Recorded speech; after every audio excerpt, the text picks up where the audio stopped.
wasiir ku-xigeenka warfaafinta iyo wacyigelinta Soomaaliland ayaa si diiran loogu soo dhaweeyay deegaanka degmada Garbadadar waxaana wasiir ku-xigeenka ujeedada safarkiisu tahay sidii bulshada deegaankaasi ku nool deegaanka degmada Garbadadar siday u qaadan lahaayeen kaarka codbixinta waxaana goobtii lagu soo dhaweeyay ka hadlay qaar kamid ah dadkii degmada waxaan ku soo dhaweynaynaa oo aad iyo aad u soo dhaweynaynaa wasiir ku-xigeenka wasaaradda warfaafinta Mas'uul Guuleed Cabdi Xasan oo inoogu yimiday booqasho ay iyo tabaabulsho u socdo wacyigelinta kaar qaadashada waxaad ka qayb qaadateen doorka aynu ku leenahay codaynta Soomaaliland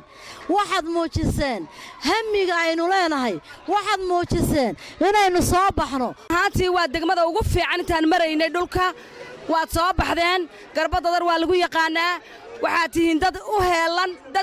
dadkooga Soomaaliland waxaan idinku boorinayaa oo idinka rajaynayaa inaad saa ugu soo dareerteen tuulooyinkeen iyo baadiyaha dadka yaalana aad fariimaha u dirtaan wasiir ku-xigeenka wasaaradda warfaafinta Guuleed Cabdi Xasan waxay noo yimiday wafdi ballaaran oo hogaaminaya wasiir ku-xigeenka wasaaradda warfaafinta oo u yimiday hawlaha kaar qaadashada ee ka socda gobolka Awdal gaar ahaan degmada Garbadadar inuu wacyi geliyo dhaweynaynaa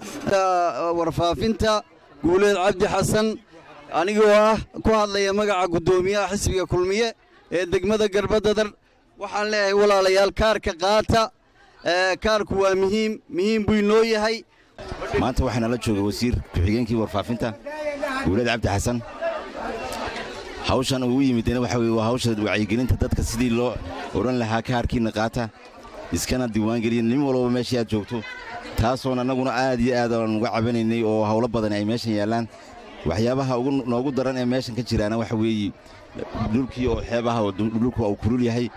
dadkiina ay dad reer guuraay yihiin oo kolba ay raacayaan kolba meeshii uu roob ka da'o sidoo kale wasiir ku-xigeenka warfaafinta iyo wacyigelinta Soomaaliland Guuleed Cabdi Xasan ayaa u mahad celiyay dadkii ku soo dhaweeyay deegaankaasi qaabka wanaagsan dhalinyar iyo dumar iyo waayeel iyo rag qaabka wanaagsan ay noo soo dhaweeyeen maanta waxaanu xagan u nimidnay degmada Lughaya Garbadadar si aan uga qayb qaadano dardargelinta kaarka qaadashada kaarka codbixiyayaasha degmada waxaan aad iyo aad ugu boorinaynaa iyadoo duruufo badan jiraan oo dadku meelo fara badan kala tageen inay kaarkooga codbixinta qaataan sidii doorkii horeba ay isku diiwaangelintay la galay maanta qofkii kaarka qaadan waaya qof maanta bari toole cod bixsan kara ma aha hayaanka aynu soconno ee madax bannaanida qaran dhisan oo ictiraaf leh saynu heli lahayn kaarkii aqoonsiga hore waynu u qaadanay kana waa kii codbixiyayaasha marka aad iyo aad maanta waxaan mar labaad iyo mar saddexaad inaga hambalyeynaya